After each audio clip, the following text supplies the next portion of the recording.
मोहता महाविद्यालय सादुलपुर से आपका स्वागत करता हूं। अपन प्रादेशिक भूगोल पढ़ रहे थे।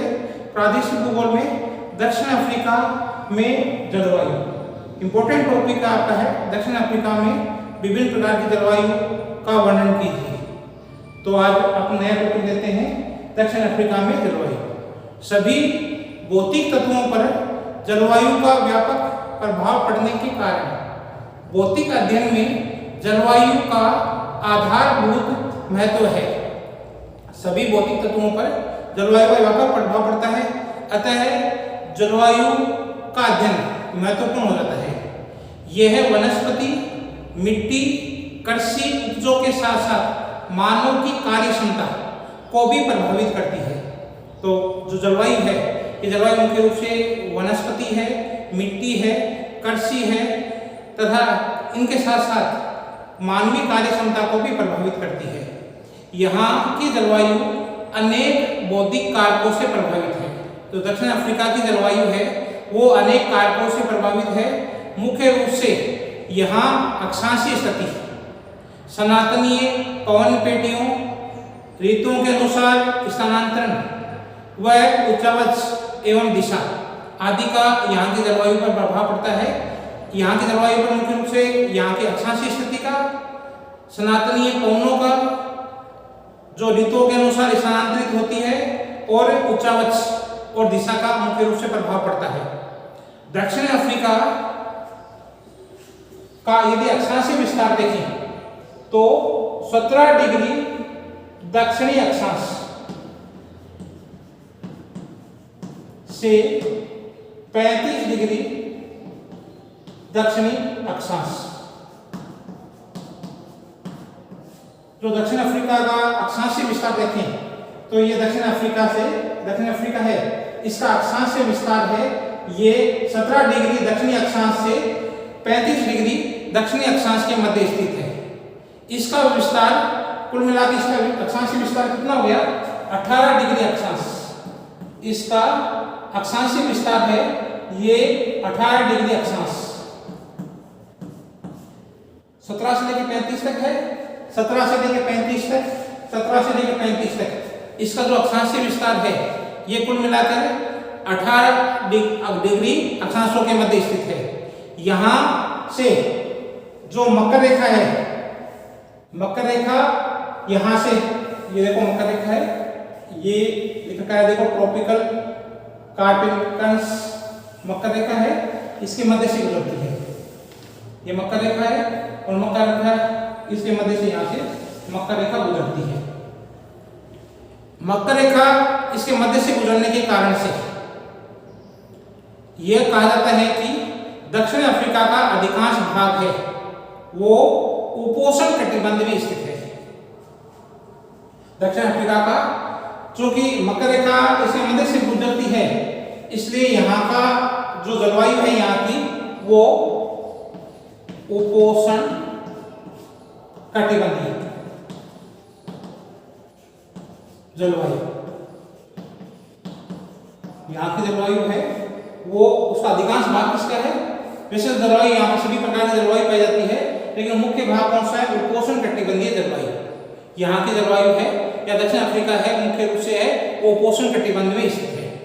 यहाँ का केप प्रांत ये दक्षिणी पश्चिमी केप, यहाँ का जो केप प्रांत है, केप प्रांत का भी दक्षिणी पश्चिमी भाग है। यहाँ पर जो जलवायु पाई जाती है ये भूमध्य सागरीय जलवायु पाई जाती है। यहाँ के दक्षिणी पश्चिमी केप प्रांत में इस भाग में भूमध्य सागरीय जलवायु। भूमध्य सागरीय जलवायु का मतलब है शीतकाल में बरसात होती है और ग्रीष्मकाल शुष्क रहता है। तो यहाँ का जो ये दक्षिणी पश्चिमी केप है यहाँ भूमध्य सागरीय जलवायु पाई जाती है और इसका जो दक्षिण अफ्रीका का पश्चिमी भाग है जिसमें नामीबिया का प्रकार ये रहता है आपका मरुस्थलीय भाग है। ये वाला भाग आपका जो जिसका दक्षिणी पश्चिमी भाग है ये भाग है ये मरुस्थलीय है, उष्ण मरुस्थलीय है। इसका जो यहाँ का जो बोत्सवाना है, नामीबिया, बोत्सवाना और नामीबिया वाला भाग है। ये देखो ये वाला भाग नामीबिया का मुस्तल है, डेजर्ट भाग है। और यहाँ जो टेप प्रांत है, यहाँ भूमध्यसागरीय जलवायु है, बाकी पूरा उष्ण उपोष्ण कटिबंधीय भाग आपकी जलवायु पाई जाती है। इसका जो पश्चिमी भाग है वो नामीबिया मरुस्थल है। तो यहाँ बोत्सवाना वाला ये कलाली मरुस्थल है और जो नामीबिया मरुस्थल, यहाँ पर मुख्य रूप से देखा जाए तो ये कालाहारी का मरुस्थल है और ये नामीबिया का मरुस्थल है। तो यहाँ की जो जलवायु है उस पर मुख्य रूप से कई प्रकार की सभी प्रकार की जलवायु पाई जाती है। भूमध्य देखिए जलवायु का सभी प्रकार की जलवायु है वो इस क्षेत्र में पाई जाती है। तो अधिकांश भाग इसका किसका है, उपोष्ण कटिबंधीय जलवायु का दक्षिणी पश्चिमी केप है, दक्षिणी पश्चिमी केप है, ये वाला भाग है, ये आपका यहाँ पर भूमध्यसागरीय जलवायु पाई जाती है। और जो बोत्सवाना आपका है, ये बोत्सवाना वाला कालाहारी मरुस्थल है, नामीबिया मरुस्थल ये भाग है, यहाँ उष्ण शुष्क जलवायु पाई जाती है। जो बोत्सवाना वाला क्षेत्र है और नामीबिया के भागों में उष्ण मरुस्थल पाए जाते हैं।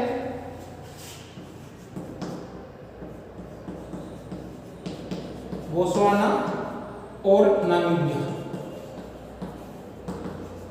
वाला भाग है, यहाँ उष्ण मरुस्थल पाए जाते हैं और यहाँ पर जलवायु होगी उष्ण शुष्क। यहाँ की जलवायु है वो उष्ण शुष्क पाई जाती है। तो बोत्सवाना है, नामीबिया वाला भाग है का अधिकांश भाग है ये उष्ण मरुस्थलीय है, यहाँ उष्ण और शुष्कता वाला क्षेत्र रहता है। यहाँ का धरातल भी जलवायु को प्रभावित करता है। यहाँ का धरातल मुख्य रूप से दो भागों में है। धरातल भी, यहाँ का धरातल भी मुख्य रूप से क्या है कि जलवायु को प्रभावित करता है।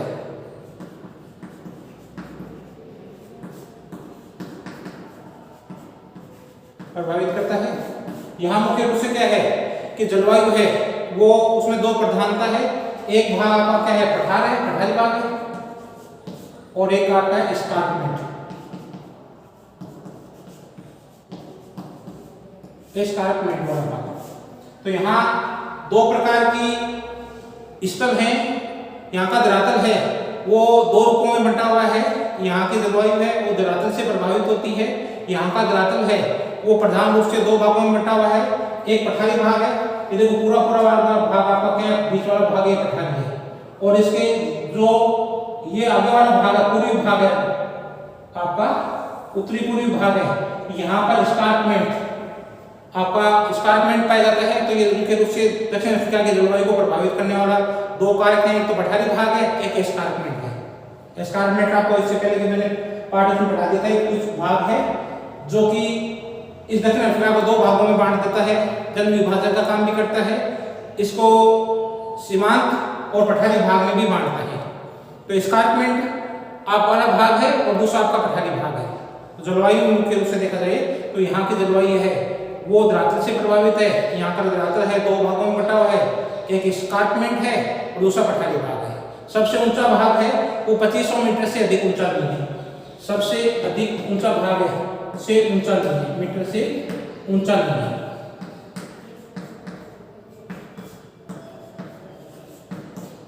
अधिकतम ऊंचाई क्या है, 2500 मीटर है। 2500 मीटर से अधिक ऊंचा कोई भी भाग नहीं है। पर्वत श्रेणियों में यहाँ पर क्या है कि पर्वत श्रेणी यहाँ पूर्वी तट पर और ऊंचाई के साथ साथ में क्या है कि बरसात की मात्रा है वो भी क्या है, पूर्वी भाग है, ये पर्वतीय भाग है, लेकिन वर्ष भी नहीं है, तो ये पूर्वी भाग है। यहाँ पर क्या है, बरसात की मात्रा जैसे जैसे पर्वतीय भाग आता है ऊंचाई बढ़ती जाती है, बरसात की मात्रा भी बढ़ती जाती है। पूर्वी तट पर की और ऊंचाई के साथ साथ में ऊंचाई अधिक होने के कारण से बरसात अधिक होती है। यहाँ पर क्या है, पूर्वी भाग, और पूर्वी भाग पर आपका क्या है कि पर्वतीय भाग है, और पर्वतीय भाग में ऊंचाई के साथ साथ यहाँ पर बरसात की मात्रा भी अधिक होती है। 30 डिग्री से 35 डिग्री, देखो समझो ना, ये आपके भूमध्य रेखा है। 30 डिग्री से ये 35 डिग्री अफ्रीका, ये अफ्रीका वाला भाग है, यहाँ है 30 से 35 डिग्री। अफ्रीका का ये अधिकांश भाग किसमें आ जाएगा, इसमें आ जाएगा। यहाँ पर क्या है, इसके 30 से जो 35 डिग्री अक्षांश है, अक्षांशों के मध्य उपोष्ण उच्च वायुदाब पाया जाता है। यहाँ क्या पाया जाएगा?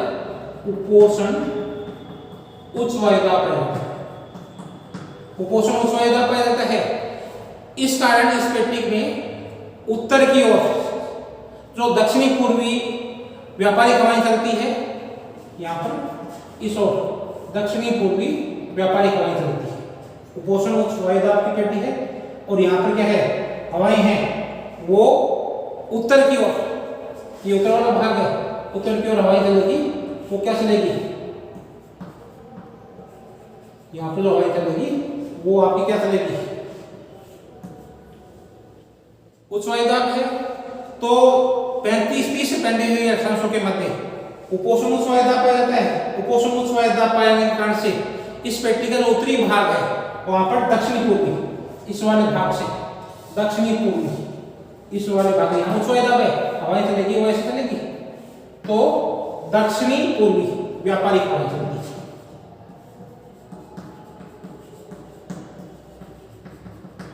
इससे जब उच्च वायुदाब है तो इसका जो उत्तरी भाग है, ये उत्तरी भाग हो गया, उत्तरी भाग में यहाँ हवा चली, ये व्यापारिक हवाएं हैं। तो इसके इस पेटी के उत्तर की ओर से जो दक्षिणी पूर्वी हवाओं से व्यापारिक हवाएं चलती है, ये स्थानीय पवनें हैं जो सूर्य के उत्तरायण होने पर दक्षिण अफ्रीका का वाला भाग है। सूर्य यदि उत्तरायण में चमकता है, उत्तर की तरफ चलता है, तो पूरा ये भाग ऊपर की तरफ खिसक जाता है और ऊपर की तरफ खिसक जाता है। तो सूर्य जब उत्तरायण की स्थिति में होता है तो यहाँ पर जो इसका ये दक्षिणी भाग है, ये पछुआ हवाएं चलती हैं। पछुआ हवाओं के प्रभाव में रहता है और इस क्षेत्र में हवाएं चलती है, ये ऊपर की तरफ खिसक जाएगा, इस प्रकार की स्थिति हो जाएगी, तो ये क्षेत्र किसमें आ जाएगा? पछुआ हवाओं के क्षेत्र में आ जाता है।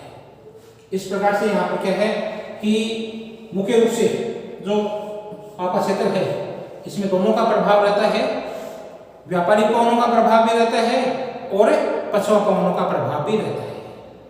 यहाँ वायुदाब में थोड़ा बहुत परिवर्तन होता रहता है। महासागरीय धाराएं भी जलवायु को प्रभावित करती है। महासागरीय धाराएं भी जलवायु को प्रभावित करती है। ये देखो इस चित्र में आपको दो धाराएं दिखाई दे रही होगी, एक पूर्वी भाग में और एक पश्चिमी भाग में। एक पूर्वी भाग में धाराएं रहती है और एक आपके पश्चिमी भाग में धाराएं रहती है। तो महासागरीय धाराएं भी जलवायु को प्रभावित करती है।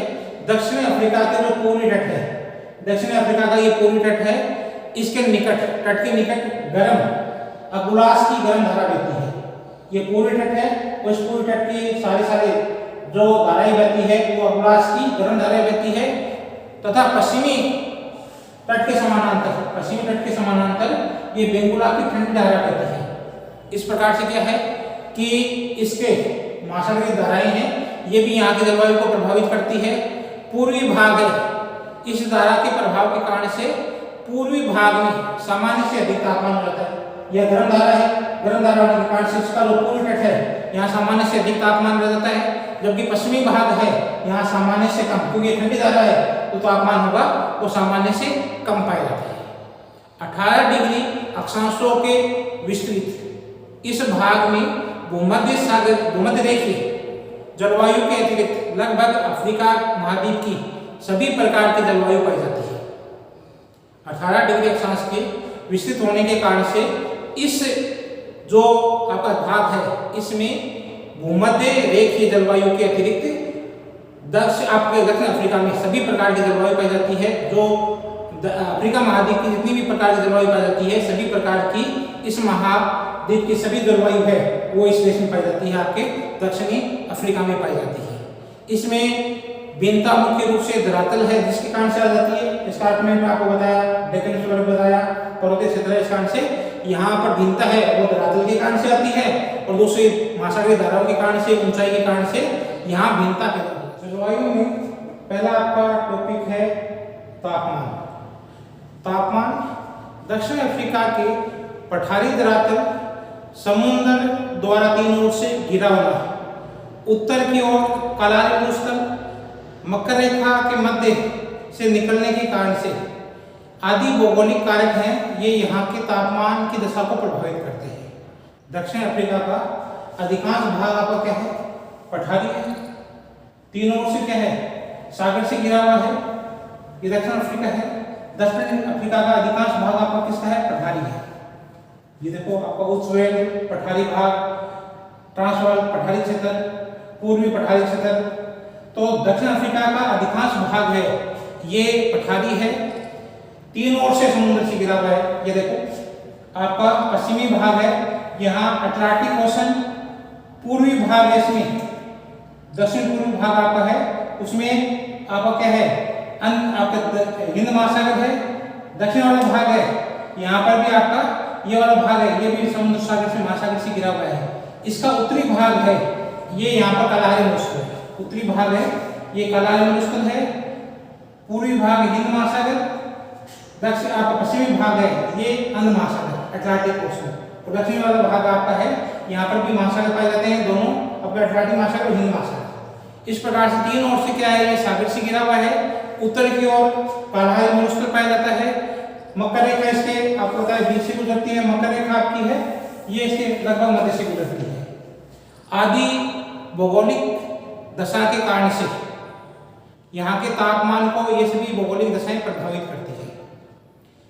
पठारी भाग के विस्तृत आकार के प्रभाव के कारण से प्रदेश के अधिकांश भाग में औसत वार्षिक वर्षा है, वहाँ तापमान है वो समान रहता है। पठारी भाग के विस्तृत आकार के कारण से, पठारी भाग के विस्तृत आकार के कारण से अधिकांश जो भाग है वो पठारी होने के कारण से औसत वार्षिक तापमान पूरे क्षेत्र में पठारी भाग फैला हुआ है, इसलिए औसत तापमान है, औसत तापमान पठारी भाग होने के कारण से औसत तापमान है ये लगभग समान होता है। औसत वार्षिक तापमान ये समान रहता है।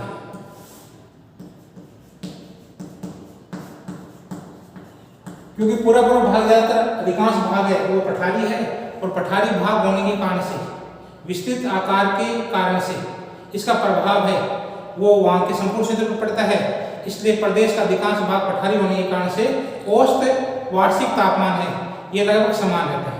उदाहरण के लिए मान लो आप जो 34 डिग्री और 5 मिनट दक्षिणी अक्षांश और समुद्र तल से आपका ये केप अगुलास प्रांत है, इस केप अगुलास प्रांत को जाने के लिए 34.5 डिग्री 5 मिनट दक्षिणी अक्षांश पे है, और इसकी ऊंचाई है समुद्र तल से ऊंचाई है ये 18.9 मीटर, समुद्र तल से ऊंचाई है 18.9 मीटर ऊंचाई पर स्थित अगुलास केप। अगुलास केप कौन सा है ये यहाँ है अगुलास केप, ये अगुलास केप यहाँ, इसकी जो समुद्र तल से ऊंचाई है आपकी 18.9 मीटर है, और ये आपका 34 डिग्री 5 मिनट दक्षिण अक्षांश पर स्थित है। यहाँ का वार्षिक तापमान है, यहाँ का वार्षिक तापमान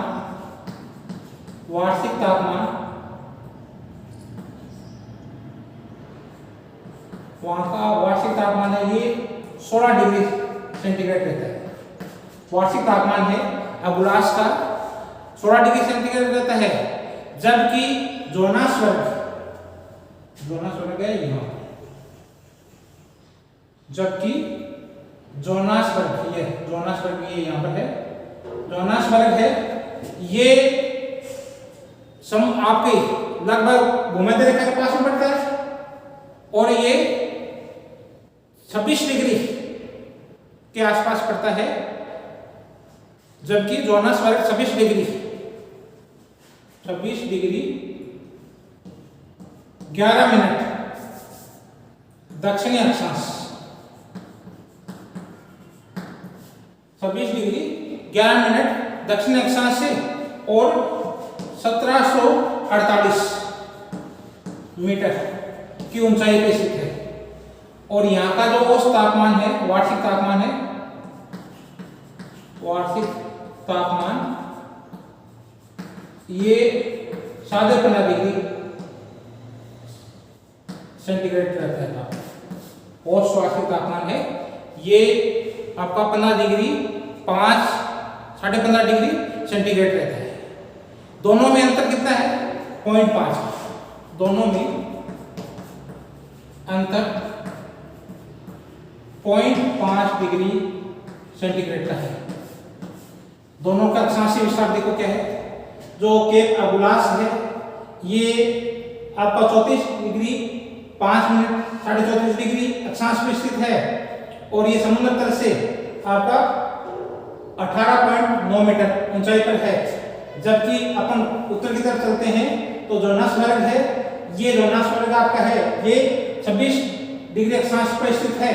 और ये इसकी ऊंचाई है ये 1728 मीटर है। दोनों की देशांतर में अक्षांश में अंतर है और ऊंचाई में भी अंतर है। लेकिन पठारीय भाग होने के कारण से जो प्रभाव है, तापमान का अंतर देखने को मिलता है, ये 0.5 डिग्री से भी कम का अंतर पाया जाता है। अंतर कितना है? 0.5 डिग्री सेंटीग्रेड से। तो तापमान पर किसका प्रभाव पड़ रहा है? पठारी भाग का प्रभाव पड़ रहा है। इसी प्रकार भिन्नता, तापमान की जो भिन्नता है वो महासागरीय धाराओं के प्रभाव के कारण से भी हो जाता है। महासागरीय धाराओं का प्रभाव भी तापमान को कम और अधिक कर देता है।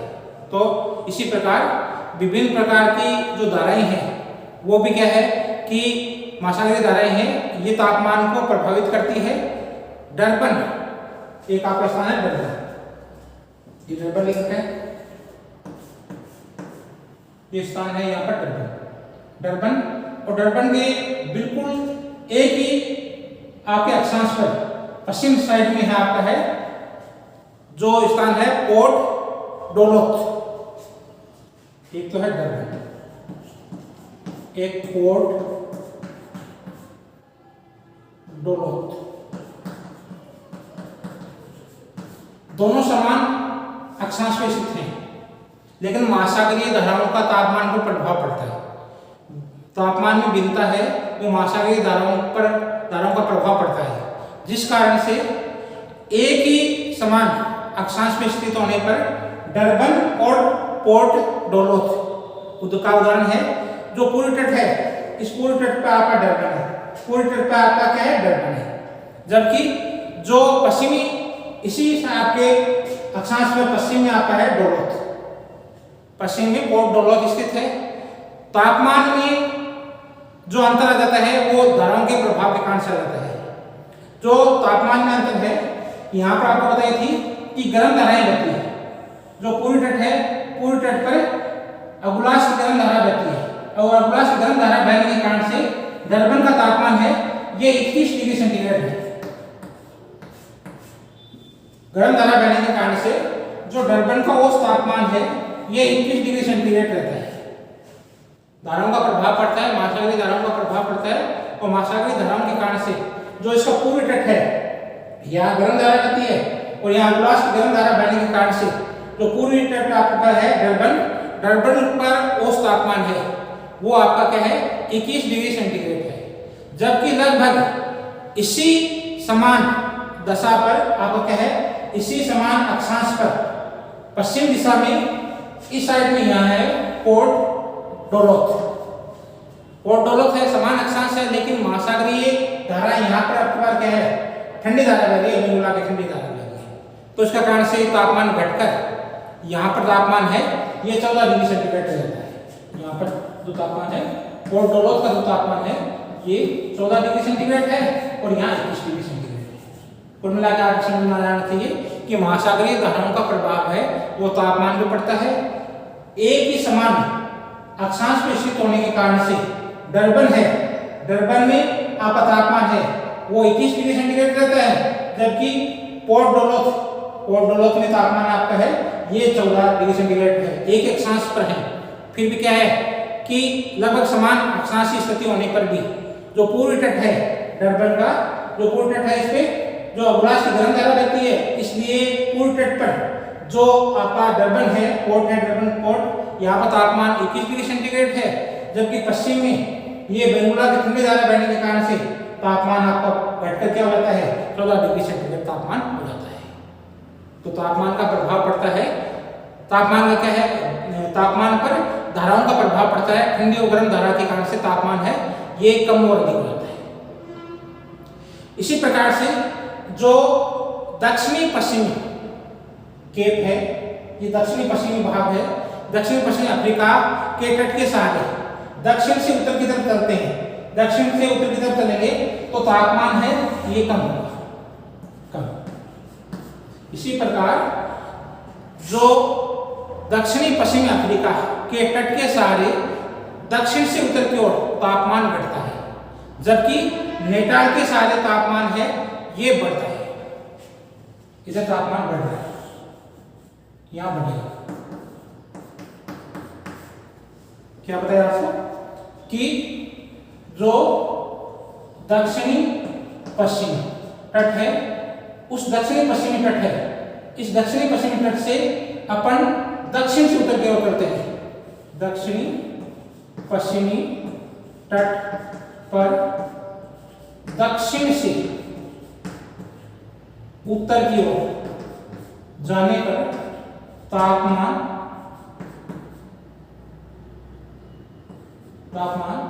कम। इस साइड में जाएंगे तापमान होगा ये होगा कम, जबकि नेटाल तट पर दक्षिण से उत्तर की ओर जाएंगे तापमान अधिक होगा, बढ़ेगा, तापमान बढ़ जाता है। शीत ऋतु में सीमांत क्षेत्र है, शीत ऋतु में सीमांत क्षेत्र और पठारी भाग में तापमान में पर्याप्त अंतर रहता है। शीतकाल में जो सीमांत क्षेत्र है और पठारी भाग है इसमें तापमान है, इसमें पर्याप्त अंतर देखने को मिलता है। सीमांत प्रदेश में क्रमशः दक्षिण से तापमान है वो यहाँ पर जो तापमान है सीमांत प्रदेशों में वो 12.7 से 15.5 डिग्री सेंटीग्रेड तापमान रहता है। सीमांत प्रदेशों में जो तापमान आपका है वो 12.7 डिग्री सेंटीग्रेड से 15.5 डिग्री सेंटीग्रेड तक रहता है। ये जो घटकर है आगे की तरफ जाएंगे, स्कार्पमेंट है, आगे की तरफ जाएंगे तो इससे सीमा क्षेत्र से आगे की तरफ जाएंगे तो स्कार्पमेंट क्षेत्र की ओर तापमान घट जाता है और यहाँ पर तापमान होता है 10 डिग्री सेंटीग्रेड। 10 डिग्री सेंटीग्रेड तापमान हो गया। सीमांत क्षेत्रों में आपका तापमान है ये 12 डिग्री 7 मिनट आपका क्या है 12 डिग्री 12.7 डिग्री सेल्सियस से 15.5 डिग्री सेल्सियस रहता है सीमांत क्षेत्र में। जबकि अंदर तक जाएंगे तो जो एस्कार्पमेंट वाला भाग है वहां तापमान होता है 10 डिग्री सेंटीग्रेड रहता है। पठारी भाग में और अंदर तक जाएंगे, इस क्षेत्र में जाएंगे तापमान और कम रहता है और ये 0.7 डिग्री सेंटीग्रेड तक हो जाता है, ऐसे भी कम हो जाता है। पठारी भागों में तापमान है ये 7.2 से 10 डिग्री सेल्सियस के बीच में रहता है। जो आपका डेक्कन बर्ड्स वाला क्षेत्र है, ये डेक्कन बर्ड्स वाला क्षेत्र है, यहाँ तापमान ऊंचाई के साथ साथ में तापमान है इसमें और अधिक कमी आ जाती है। डेक्कन वर्ग में उच्च भूमि है, डेक्कन वर्ग में यहाँ पर तापमान है ये 7.2 से भी कम। इस डेक्कन वर्ग वाला भाग है इसमें तापमान और भी कम। जबकि आंतरिक जो कला मोस्टली भाग है यहाँ पर तापमान आपका बढ़ के पुनः क्या है 12.7 डिग्री सेल्सियस हो जाता है, डिग्री सेल्सियस हो जाता है, तापमान पुनः बढ़ जाता है, तापमान पुनः और बढ़ोतरी होती है। तो आपकी समझ में आ जाना चाहिए जो शीत ऋतु है, शीत ऋतु में तापमान है उसमें सीमांत क्षेत्र, शीत ऋतु में सीमांत और पठारी भाग इन दोनों में तापमान में अंतर रहता है। जो सीमांत क्षेत्र है यहाँ पर तापमान होता है 12.7 डिग्री सेल्सियस से 15.5 डिग्री सेल्सियस ये तापमान रहता है। पठारी भाग में जाते हैं, आंतरिक भाग में जाते हैं तो तापमान है ये पहले एस्कार्पमेंट है, एस्कार्पमेंट में तापमान घटकर ये 10 डिग्री सेंटीग्रेड रह जाता है, और एस्कार्पमेंट से आगे पठारी भाग में जाएंगे तो ये तापमान 7.2 डिग्री सेल्सियस से 10 डिग्री सेल्सियस तक रह जाता है। और आंतरिक भाग में जाएंगे तो डेक्कन वर्ग में तापमान है ये 7.2 डिग्री सेल्सियस से भी कम रह जाता है। कालाहारी मरुस्थल में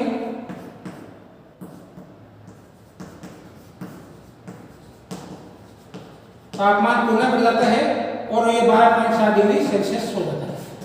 इस प्रकार से यहाँ सीमांतवर्ती क्षेत्र है, यहाँ तापमान 12.7 से 15.5 डिग्री सेल्सियस रहता है।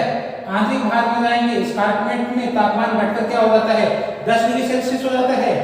और अधिक तक जाएंगे तो पठारी भाग आता है, पठारी भाग में तापमान है ये 7.2 से 10 डिग्री सेल्सियस के बीच में रहता है, मध्य रहता है। डेक्कन वर्ग में तापमान है, ये डेक्कन वर्ग है, ये डेक्कन वर्ग है, यहाँ तापमान आपका 7.2 डिग्री सेंटीग्रेड से भी कम हो जाता है। कालाहारी मरुस्थल में फिर आगे की तरफ जाएंगे तो पुनः तापमान बढ़ जाता है। तो जो शीत ऋतु है इसमें सीमांत प्रदेश और पठारी भाग है, इसके तापमान में पर्याप्त अंतर देखने को मिलता है। जबकि ग्रीष्म ऋतु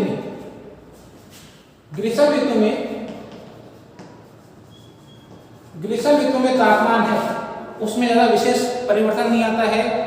ग्रीष्म ऋतु में समुद्री प्रभाव का तापमान पर कोई प्रभाव नहीं पड़ता है, समुद्र का प्रभाव है वो तापमान पर कम पड़ता है। इस कारण से जो दक्षिणी पूर्वी तटवर्ती भाग है में पश्चिमी तटवर्ती भाग के अपेक्षा तापमान है ये अधिक रहता है। यहाँ तापमान अधिक रहता है इसकी तुलना में, क्योंकि यहाँ पर क्या है कि जो ग्रीष्म ऋतु है, ग्रीष्म ऋतु पर समुद्र का प्रभाव कम पड़ता है। इस कारण से जो दक्षिणी व पूर्वी ये वाला भाग है, दक्षिणी पूर्वी भाग है, इस क्षेत्र में पश्चिमी तटीय भाग की तुलना में आपकी तापमान है वो अधिक होता है। किंतु सीमांत और पठारी भाग में तापमान में अंतर कम देखने को मिलता है। जो सीमांत बीच वाला भाग है, इस बीच वाले भाग पर सीमांतवर्ती भाग है और पठारी भाग है, इसके तापमान में अंतर कम देखने को मिलता है। इसका कारण है कि जो हिंद महासागर से आगरने वाली आर्द्र हवाएं होती है, ये यहाँ पर क्या है, हिंद महासागर से आर्द्र हवाएं आएगी। हिंद महासागर से आर्द्र हवा आने के कारण से यहाँ पे तापमान है उस पर समांतर रहती है, आर्द्र हवा यहाँ पर पहुँच जाती है और आगे पठारी भाग तक पहुँच जाती है, इसलिए अंतर कम देखने को मिलता है। जो हिंद महासागर से आने वाली हवाओं, आर्द्र हवाओं के कारण से जो पठारी भाग तक पहुँच जाती है, इसी से जो यहाँ संपूर्ण जो उपमहाद्वीप के संपूर्ण जो पूर्वी भाग है उनमें समान दशाएं पाई जाती है। क्योंकि हिंद महासागर से आने वाली जो आर्द्र हवाएं हैं ये अंत तक पहुंच जाती है और ये पठारी भाग तक पहुंच जाती है, और पठारी भाग तक पहुंचने के कारण से क्या होगा कि यहाँ समान तापमान पाया जाएगा।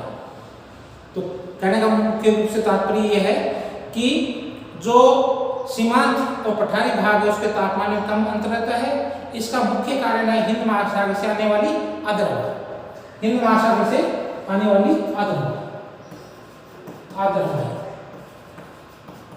ये आर्द्र हवाएं अंदर पठारी भाग तक पहुंच जाती है और पठारी भाग तक पहुंच जाने के कारण से जो यहाँ पर तापमान की दशाएं पाई जाएगी, संपूर्ण जो उपमहाद्वीपीय भाग में आपके पूर्वी भाग में समान दशाएं पाई जाती है। पश्चिमी तट पर क्या है, पुनः यहाँ पर भी क्या है, अंध महासागर से अटलांटिक महासागर से हवाएं आएगी और यहाँ पर भी क्या है अपना प्रभाव दिखाती है। यहाँ पर भी आर्द्र हवाएं चलती है।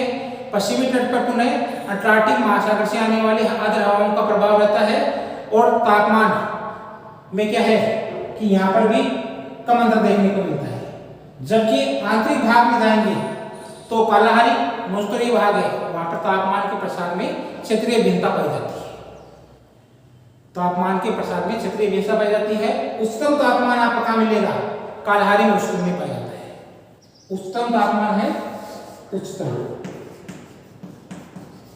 तापमान आपका कालाहारी मरुस्थल में पाया जाएगा, क्योंकि यहाँ पर वायुमंडल की शुष्क दशा होती है।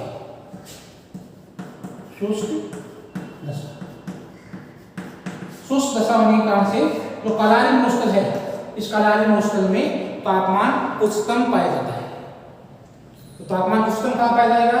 आपका तराई में उच्चतम पाया जाता है। आंतरिक भाग पूर्वी भाग में समान तापमान पाया जाएगा, क्योंकि यहाँ पर जो आपकी हवाएं हैं ये पठारी भाग तक पहुंच जाती है, और इसी कारण से जो पश्चिम तट है यहाँ पर अंग महासागर से धारा जाती है, ये भी अंदर हवाएं होती है, इसलिए समान प्रभाव रखती है ज्यादातर। और जो बीच वाला भाग है कालाही मौसम में, यहाँ पर क्या है आपका कि उच्चतम तापमान पाया जाता है, मौसम होता है वो शुष्क है। जलवायु में अगला अपना टॉपिक है वर्षा।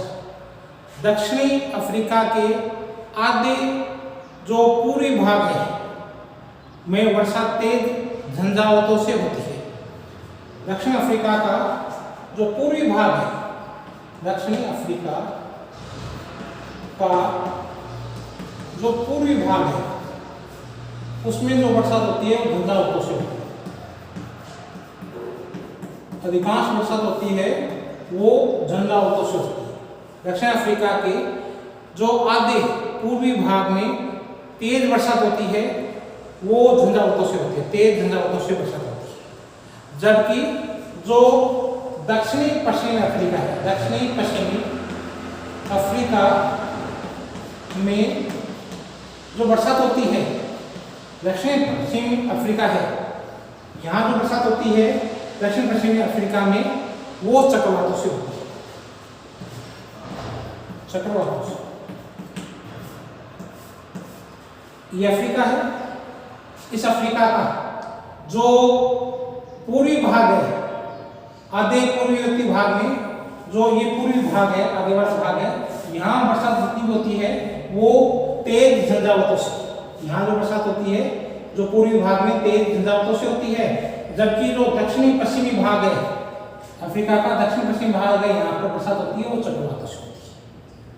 दोनों में अंतर है। एक तेज झंझावातों से बरसात पूर्वी भाग में होती है, जबकि जो दक्षिणी पश्चिमी और जो दक्षिणी केप है, दक्षिणी पश्चिमी और दक्षिणी केप में जो बरसात होती है, दक्षिणी केप, ये दक्षिणी केप है और ये दक्षिण पश्चिमी भाग है, ये दक्षिणी केप है और ये दक्षिण पश्चिमी आपका भाग है, यहाँ बरसात होती है, ये चक्रवात है, ये तो है चक्रवात।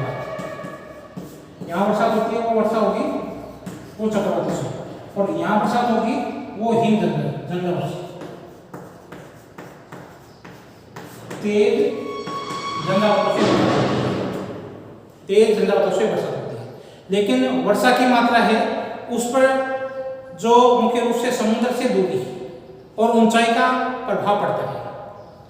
बरसात पर समुद्र से जो दूरी कितनी है और ऊंचाई का प्रभाव पड़ता है। सामान्यतः वर्षा की मात्रा है ये पूर्व और दक्षिण तट से एस्कार्पमेंट की ओर कम होती जाती है।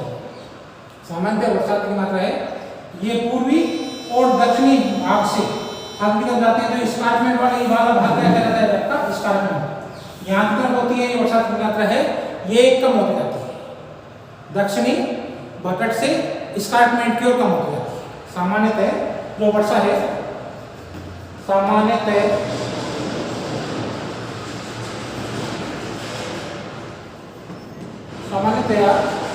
बरसात की जो मात्रा है ये पूर्वी तथा दक्षिणी तटीय भाग से एस्कार्पमेंट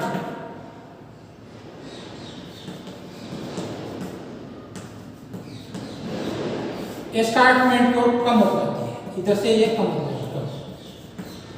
सामान्यतः बरसात की मात्रा है ये पूर्वी तथा दक्षिण तट से, पूर्वी तथा दक्षिण तट है, पूर्वी तथा दक्षिण तट से अपन अंदर की तरफ चलेंगे तो ये वाला भाग कहलाता है एस्कार्पमेंट। तो एस्कार्पमेंट क्यों कम हो जाती है?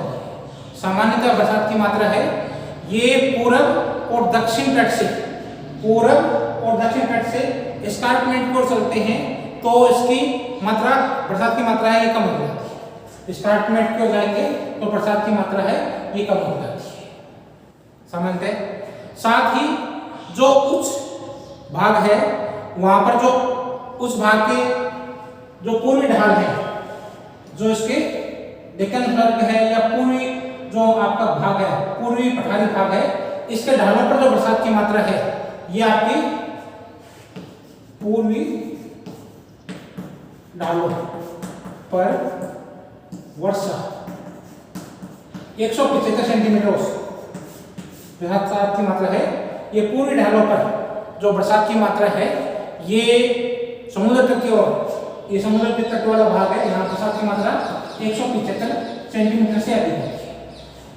जो समुद्र तट वाला भाग है, तो समुद्र पूर्वी तट वाला भाग है, कुछ भागों में समुद्र की ओर वाला भाग है, तटवर्ती भाग है, उसमें आपकी जो बरसात की मात्रा है वो 175 सेंटीमीटर है। आंतरिक भाग में जाएंगे, जैसे जैसे आंतरिक भाग में जाएंगे बरसात की मात्रा है ये कम होती जाती है। पश्चिम की ओर जाएंगे तो बरसात की मात्रा और अधिक कम होती जाएगी। पश्चिम की ओर बरसात की मात्रा है और घट जाती है। पश्चिम की मात्रा है ये और पश्चिम की तरफ जाएंगे तो उसकी मात्रा है ये कम हो जाएगी। बरसात की मात्रा है ये पूर्वी दक्षिण पूर्वी भाग में बरसात की मात्रा अधिक है। जैसे जैसे अपने स्कार्मेंट की तरफ जाएंगे बरसात की मात्रा कम होती जाएगी, और पश्चिम की तरफ चलेंगे तो शुष्कता के कारण से और अधिक मात्रा है बरसात की मात्रा है वो कम होती जाती है। पश्चिम की ओर बरसात की मात्रा कम, पश्चिम की ओर वर्षा कम होती जाती है, वर्षा कम होती जाती है, घटती जाती है, बरसात कम होती जाती है। आधे से अधिक भूभाग पर जो बरसात है दक्षिण अफ्रीका के आधे से अधिक भूभाग पर, आधे से अधिक भूभाग पर बरसात है वो 38 सेंटीमीटर से के आसपास बरसात की मात्रा होती है, वो 38 सेंटीमीटर से कम होती है। आधे से अधिक भूभाग है उस पर बरसात की मात्रा है दक्षिण अफ्रीका के आधे से अधिक भूभाग पर बरसात की मात्रा है ये 38 सेंटीमीटर से कम है, 38 सेंटीमीटर से कम। दक्षिण अफ्रीका के आधे से अधिक भूभाग है उसमें बरसात की मात्रा है 38 सेंटीमीटर से भी कम है।